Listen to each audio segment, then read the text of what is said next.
할렐루야. 아멘. 오늘도 주님께 나와 하나님을 예배하는 우리 모든 성도님들에게 하나님의 크신 은총과 평강이 넘치기를 바랍니다. 아멘. 인간은 늘 변합니다. 나이를 먹으면서 우리의 신체, 우리의 외모도 변하고요. 상황에 따라서, 그 환경에 따라서 대처하면서 우리의 마음가짐이라든가 우리의 태도도 늘 변합니다. 우리는 늘 변한다라는 것을 인정해야 합니다. 그러므로 늘 좋은 방향, 긍정적이고 밝은 방향으로 변하도록 노력해야 합니다. 난 안 변해야지. 나는 절대 변하지 않을 거야. 라고 마음을 갖는 것은 적절하지 않은 것 같습니다. 우리는 예수님을 믿으면서 신앙생활을 하면서 늘 우리의 마음속에 또한 우리의 삶 속에 나의 모습 속에 있는 여러 가지 습관들, 죄악된 모습들 하나하나 고쳐서 어떻게 하면 또 예수님을 닮아가는 모습으로, 어떻게 하면 또 하나님께서 기뻐하시는 모습으로 변화하려고 노력해야 될 줄 믿습니다. 그것이 바로 우리가 신앙생활하는 목적입니다. 그러므로 우리 신앙생활이란 오늘보다 내일이 더 중요합니다. 오늘의 모습은 비록 초라할지 몰라도, 연약하고 나약할지 몰라도 내일은 더 나아지리라. 내일은 더 하나님 앞에 온전하리라. 속도보다 중요한 건 방향입니다. 더 나은 방향으로, 더 좋은 방향으로 천천히 가도 상관없습니다. 속도는 천천히 가도 돼요. 빨리 변하지 않아도 돼요. 그러나 악한 방향, 퇴보되는 방향이 아니라 발전적이고 더욱더 성숙한 방향으로, 느리지만 그 옳은 방향으로 나아가는 것이 굉장히 중요하다라는 것입니다. 오늘 말씀을 보면요, 다윗의 언약, 지난주에 나단이라는 선지자가 다윗에게 귀한 복을 줘요. 그 복은 조건적인 복이 아니에요. 무조건적으로 다윗의 집을 세우리라. 다윗의 그 집안, 건물이 아니에요. 그 왕조의 집안을 영원토록 견고하게 할 것이다. 이 얼마나 큰 복입니까? 다윗에게 네가 앞으로 잘하면 너 하나님께 더 잘해. 그러면 내가 줄 게가 아니라 조건이 없어요. 그냥 줄 것이다. 내가 여호와가 너의 집을, 너의 가문을 견고하게 세울 것이다. 할렐루야. 이 얼마나 큰 복입니까? 다윗은 하나님의 큰 은혜를 받았어요. 나단 선지자가 했던 말. 그런데 오늘은 전혀 반대예요. 똑같은 선지자가 똑같은 하나님의 말씀을 전하는데 오늘의 말씀은 거의 저주에 가까운 말씀입니다. 무슨 일이 벌어졌습니까? 지난주에는 다윗이 하나님의 큰 은혜를 입고요, 사무엘하 7장부터 다윗의 그 승전가가 나와요. 승전. 주위 사방에 있는 나라들을 싸우면 다 이겨. 다윗이 어디를 가든지 여호와 하나님께서 함께 하심으로 승리하게 하셨더라. 할렐루야. 다윗이 그의 나라를 굉장히 크게 확장시킵니다. 싸울 때마다 이기고 어떤 나라든지 다 굴복시키면서 그의 나라 확장해요. 확장만 합니까? 거기에 있는 많은 전리품들을 가지고 오면서 다윗의 왕궁은 굉장히 부유해져요. 거기서 다윗의 이야기가 끝났더라면 얼마나 좋았을까? 다윗이 그 이후에 벌어지는 일, 이제 다윗이 승전, 이런 전쟁, 이런 거를 이제는 안 나가겠다. 내가 이제 그만큼 했으면 됐다고 암몬과의 전쟁에서는 안 나가요. 그러면서 그 순간 다윗은 범죄하고 우리가 잘 알고 있는 이야기지요. 바세바라고 하는 그 여인을 목욕하는 모습을 보고서 저 여인이 누구니 데려와요. 아주 순식간에 다윗이 그 여인을 범하고, 그리고 그 여인의 남편 우리야를 고의적으로 전쟁터 한복판으로 보내서 그 충성스러운 부하를 죽입니다. 이제 이 일이 다 끝났다라고, 그리고 그 아내를 자기의 바세바를 아내로 취하였습니다. 아무도 모르는 것 같아요. 물론 다윗의 가장 측근들은 알고 있겠지만 세상 사람들은 몰라요. 그러나 나단이라는 선지자가 와서 한 이야기를 합니다. 이게 앞의 이야기예요. 12장 1절부터 이야기를 보면 어떤 마을에 부자와 가난한 사람이 살았대요. 부자는 굉장히 많은 재산이 있어요. 가축들도 많아요. 가난한 사람은 암, 양 딱 한 마리가 있어요. 그게 전부예요. 그러니까 기록에 보면 딸처럼 키웠더라. 자기가 먹는 음식을 주고 자기와 함께 잠을 그렇게 애지중지 딸처럼 키운 그 암양을 이 부자인 사람이, 힘센 사람이 손님이 오자 자기의 짐승을 잡아서 대접한 것이 아니라 그 가난한 사람에게 하나밖에 없는 그 암양을 잡아다가 대접한 것.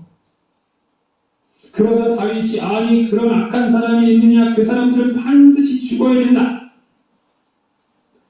그러니까 오늘 7절에 하는 말씀이 나단이 하는 말이에요. 그 사람이 바로 당신입니다. 오늘 7절 나단이 당신이 그 사람이다. 당신이 그 사람이다. 하나님께서 왕이시여 당신을 이스라엘의 왕으로 세우지 않았습니까? 당신에게 복을 주어서 당신의 집과 당신의 아내도 많고요, 당신의 가축도 많고 당신은 부족한 것이 없어요. 만약 부족하면 하나님께서 이것저것을 더 주었습니다. 주겠다는 거예요. 다윗이 구하면 하나님께서 주시겠다는 거예요. 많은 아내들이 있는데 그 아내가 부족하면 더 하나님께서 주신다는 거예요. 그런데 당신은 하나밖에 없는 그 우리야의 아내를 빼앗고 우리야를 죽였습니다. 10절을 보니까요. 10절이 중요합니다. 10절. 10절 함께 읽겠습니다. 10절 함께 읽겠습니다. 시작! 이제 내가 나를 업신여기고 햇사람 우리야의 아내를 빼앗아 내 아내로 삼았은즉 칼이 내 집에서 영원토록 떠나지 아니하리라 하셨고. 자, 여기서 업신여겼다라는 말이에요. 다윗이 하나님을 업신여겼다. 다윗이 그렇게 범죄한 거는 하나님을 업신여겼기 때문에 그렇게 범죄했다는 거예요. 하나님이 분명히 보고 있는데도 불구하고 하나님이 모르겠지. 행동한 것이 바로 업신여김. 사무엘상 2장 30절에 하나님께서 무명의 선지자를 통하여 엘리 제사장을 심판합니다. 그때 아주 중요한 얘기를 해요. 나를 존중히 여기는 자를 내가 존중히 여기고 나를 멸시하는 자를 내가 경멸하리라. 엘리 제사장의 집안이 나를 멸시하기 때문에 내가 멸시하겠다는 심판의 말씀이었는데요. 그 말씀이 바로 지금 다윗에게도 왔다는 거예요. 나를 업신여겼다, 멸시했다. 나도 멸시하겠다 라는 이야기입니다. 그래서 이제부터 칼이 내 집에서 영원히 떠나지 아니하리라. 이 말씀이 중요해요. 네가 나를 업신여겼으니까 나도 너를 벌하여서 너의 집에 영원토록 칼이 떠나지 않겠다. 지난주에는 분명히 하나님께서 너의 나라를, 너의 집안을 내가 세워서 영원히 견고하게 하겠다. 하나님께서 나단 선지자를 통해서 영원히 견고하겠다고 했는데 오늘은 나단 선지자의 입을 통해서 칼이 내 집에서 영원토록 떠나지 않겠다. 그때도 영원이에요. 영원히 견고하겠다. 이번에는 영원히 떠나지 않겠다. 이걸 어떻게 받아들여요? 모순 아닌가요? 모순. 하나님께서 분명히 약속을 하고 견고하게 하겠다는 다윗의 언약 약속을 하셨는데 무조건적인 약속이었어요. 조건이 없는 약속이에요. 그런데 왜 오늘은 또 칼이 영원히 떠나지 않겠다. 도대체 뭡니까? 왜 하나님은 이렇게 두 가지 서로 반대되는 약속, 하나는 축복이요 하나는 저주와 같은 약속, 왜 다윗에게 똑같이 하는 것입니까? 이 부분이 어렵습니다. 결과적으로요, 우리가 그 말씀 뒤를 보면 정말로 다윗의 집안에 칼이 떠나지 않아. 형제가 형제를 칼로 죽입니다. 다윗의 아들이 아들을 죽여요. 그리고 그 칼날이 또 다윗을 죽이려고 다윗이 피해다녀요. 또 어떤 반역자들이 나타나서 다윗의 집안을 반역하기도 해요. 칼들이 계속 다윗을 공격하는데요. 그 기점이 바로 이 밧세바와 우리아가 죽은 이 이후, 나단 선지자 이 이후, 그 전까지만 해도 늘 상승 곡선이었어요. 늘 다윗은 하나님을 사랑했고 다윗의 삶은 정말 비천한 데로부터 점점 하나님께서 크게 세워주시는 그 자리까지 올라갔어요. 그러나 이 밧세바 사건 이 이후로 다윗의 집안이 정말 힘들게 또 내려갑니다. 왜 그럴까요? 왜 그랬을까요? 왜 하나님은 이렇게 상반된 약속과 말씀을 주셨던 것인가?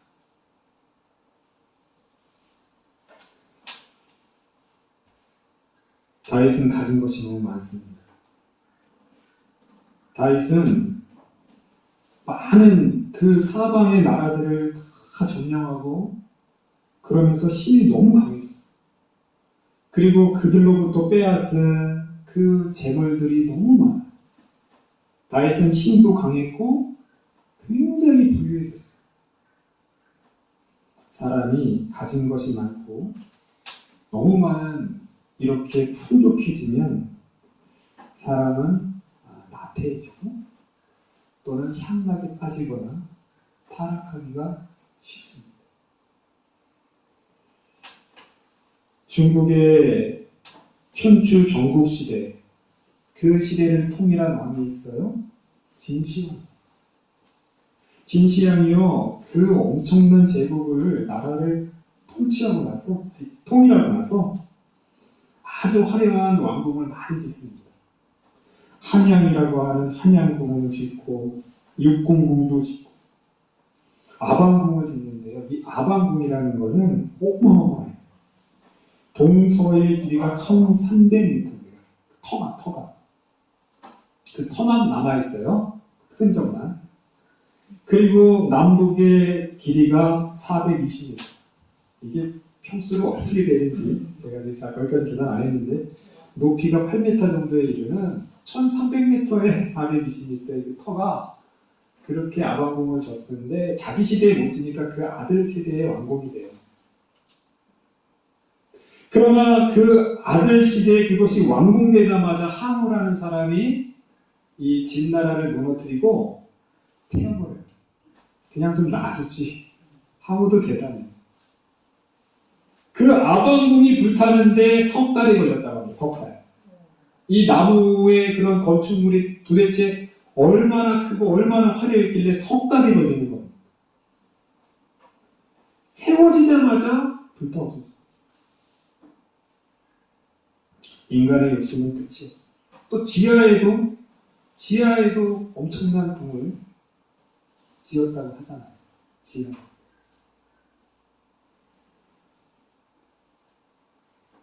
잠언 30장 아굴이라고 하는 사람은 이렇게 기도해요.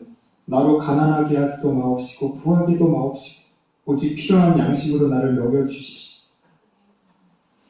내가 배가 불러서 하나님을 모른다. 여호와가 누구냐 할까 하며 혹 내가 가난하여 도둑질하고 내 하나님의 이름을 욕되게 할까 두려워함이니. 다윗은 너무 많은 것을 가졌어요. 너무 많은 것을 갖고 나니까 다윗이 방탕해지는 거예요.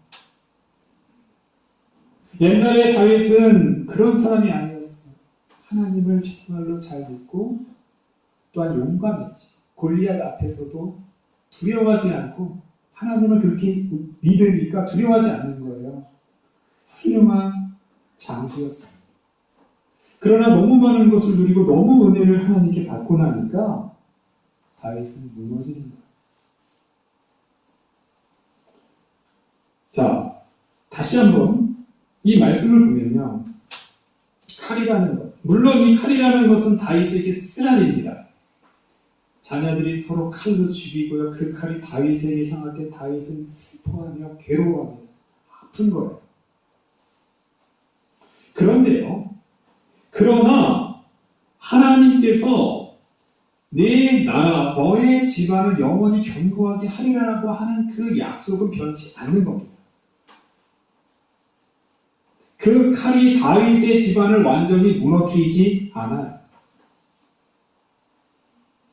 이게 중요해요.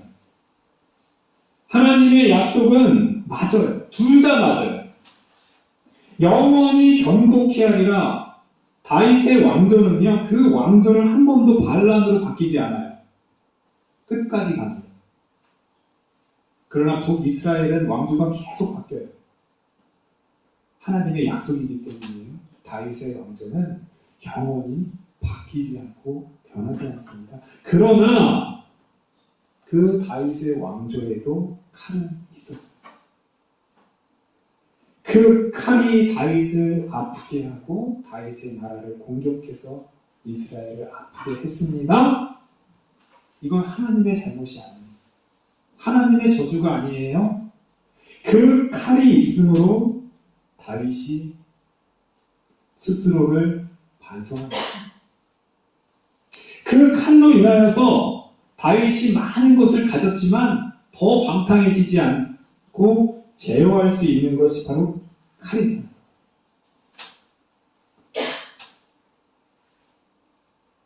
다윗은 왕궁을 짓는 그런 일들의 진시황처럼 그렇게 한도 끝도 없이 그렇게 건축물을 지지 않았어요.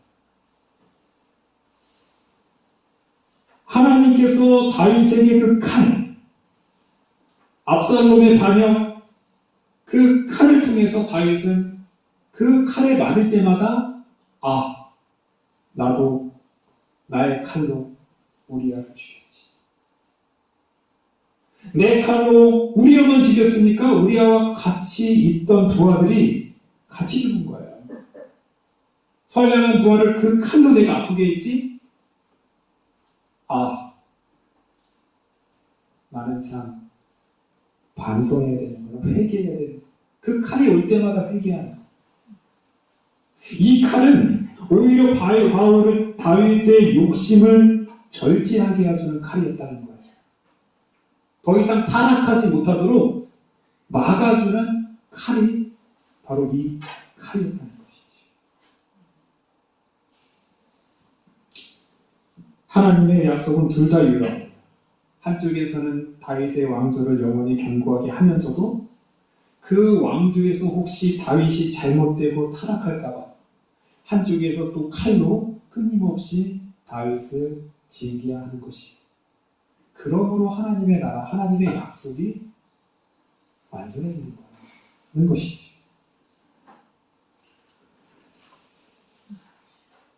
다윗이 하나님께 용서를, 회개를 구합니다. 오늘 말씀을 보니까 다윗이요, 내가 죽을 죄를 졌습니다. 여호와께 죄를 범하였노라. 13절입니다. 나단이 다윗을 책망하자마자 다윗은 즉각적으로 내가 하나님께 죄를 범하였노라. 시인이에요, 인정이에요. 굉장히 중요하지요. 적어도 다윗은 자신의 죄를 즉각적으로 회개하는 사람이에요. 숨기거나 피하거나 하는 사람이 아니에요. 굉장히 훌륭합니다. 우리가 잘 알고 있는 시편 51편 그 시를 보면 이 다윗이 얼마나 통회하며 자복하며 철저히 하나님께 회개했는지 잘 알 수 있어. 다윗은 이 밧세바 그리고 이랑 철저히 하나님께 통회하며 회개합니다. 하나님이여 나의 구원의 하나님이여 피 흘린 죄에서 나를 건지소서. 내 혀가 주의 노래 피 흘린 죄에서 나를 건지소서. 다윗은 이렇게 통회했다라는 거예요. 다윗의 죄로 말미암아 이 아이는 죽습니다. 이 아이는 죽어요. 다윗의 죄는 하나님께 용서는 받았지만 그러나 그 죄는 죄의 벌을 죄의 값을 유효한 거예요.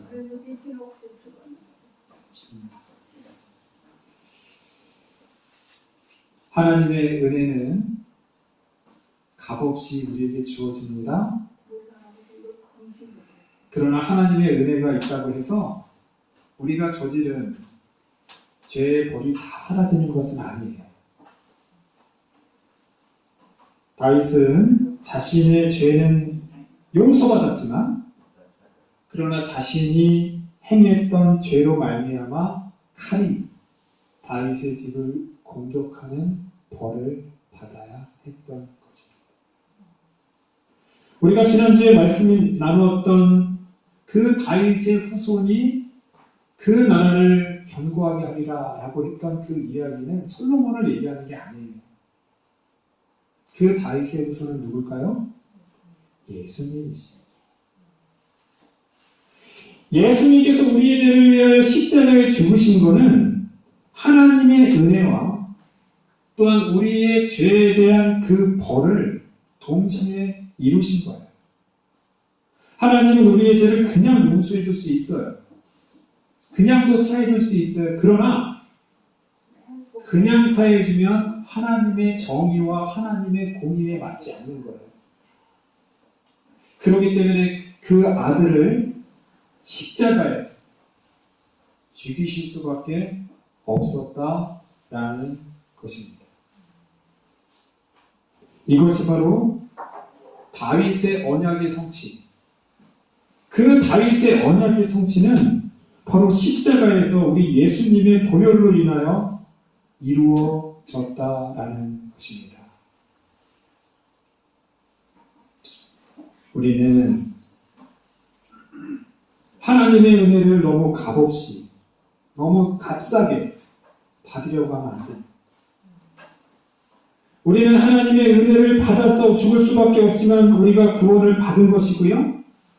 그러나 예수님께서는 우리의 죄 때문에 십자가에 죽으신 거예요. 우리 때문에 죽으신 거예요.